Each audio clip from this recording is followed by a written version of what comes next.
nego lubuto nga dulu nene nebagita shopping mall tukuwonye tusanze breakfast tugimaze okwekererakerera okulabye tokereranga nze nzija mu time.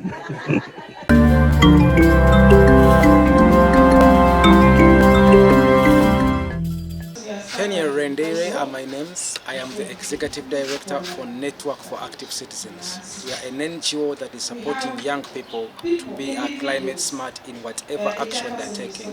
So we are focusing our interventions in the urban communities, hence focusing in urban programming where we are working with the ghetto communities.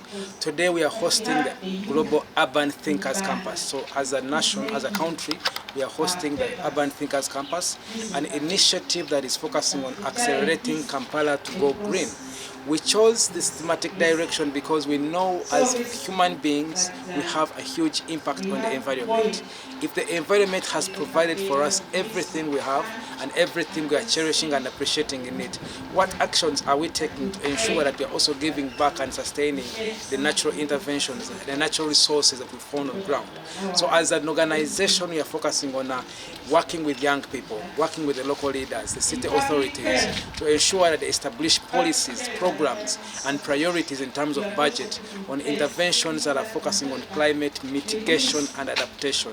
That is why we chose this direction. So as Parliament, we are now advocating for more tree planting. Recently, we committed over 200 billion for tree planting. And want to see that Kampala, at least in every school, the leaders get to schools and plant trees. We want to plant trees along road reserves, but also protect them, you see.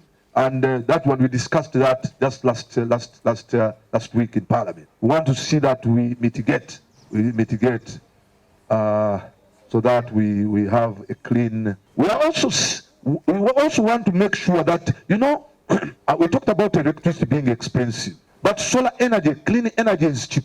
The only problem is that storage may be hard. Storage of clean energy. We have a lot of sun. So during the day, if we could utilize that clean energy during the day and supply the rest to the national grid, sell it up to the national, that is called net metering. Net metering. You have energy, you have used what you can, but sell off the rest to the national grid. We are working out to see that is done in Uganda, and particularly beginning with Kampala. There is no reason, because energy, most people think that energy is more important at night because of lighting. But we have younger people who have small cottage industries, and cottage industries just perform during the day. We can use solar during the day. Surplus of it, we sell it off. You get the point. It's a single great expense are these batteries for storage. But in, I think, net metering, you may not need them. The extra you send to the national grid. So you don't need that energy. And this metering system is very bad that domestic users, because majority of our youths basically rent these domestic, not like the industries which are basically low. The unit of electricity in our settings. It's quite expensive. But if we could adapt and use the solar, it will work out. And that Parliament, we are trying to work out ways of making that. We are involving leaders because everything we have, everything we are engaged in, it involves with leadership.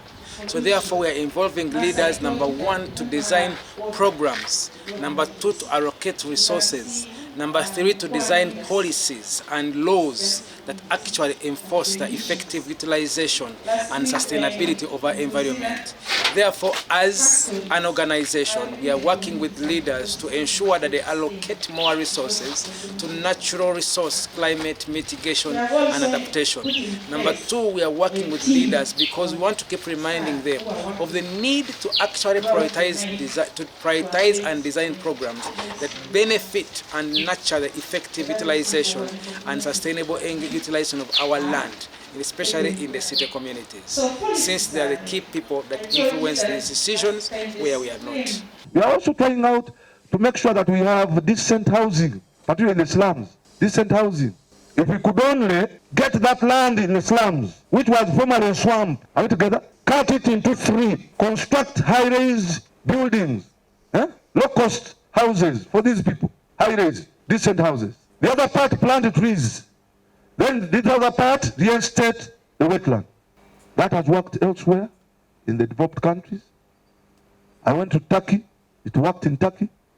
Because I was also nominated by Turkey as the most patriotic person. Ugandan. You're joking. So I was nominated by Turkey. Turkey took me to, I went to Turkey for about 1.5 weeks. But what I saw in Turkey, well, I came back and did some of these things here. The Jennifers are my witnesses. So a while back, almost 4 years ago now, I met with some people from Network for Active Citizens, who are our good partners here in Kampala. And I think we figured out pretty quickly that we share a vision, and that vision is about empowering young people who live in cities. And what we could hear from them is that one of the big challenges that are faced here in Kampala for young people who live in urban communities has to do with the effects of climate change. So we found some common ground there, that we would like to create more green spaces in the city, where young people can be empowered and can be in charge and can benefit but also contribute to the development of their communities. It's not really about choosing. This problem is big enough for all of us, no matter where we live. It should all be tackled. But of course no one can do it all, and in Dreamtown we focus on cities because we see such a high percentage of young people living in cities, and we believe that if we can support them to carry out some of their dreams and be change agents, we can create a really big difference. And I think that yes, problems are in rural areas, problems are in cities. We are all sharing these challenges. So for us, the focus on the city brings us close to the lives of the youth, which is our mandate. So that's why we work in the cities, where we also see massive challenges coming from effects of climate change. Pastor, we have seen NGOs that are actually not performing, only eating money. But this is relevant. Like I did tell you, KCC, we need to do a lot and learn from these people.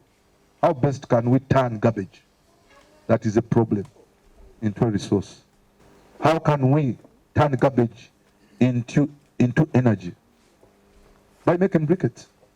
How best can we employ this youth, CBOU, to basically collect all that garbage that would go in our drains, damage our drains, block our water, create the floods, and later we expend, we lose over $100 million per year. That's money. So let us give these people employment. There is what we call green jobs. We need research, and that's the way to go.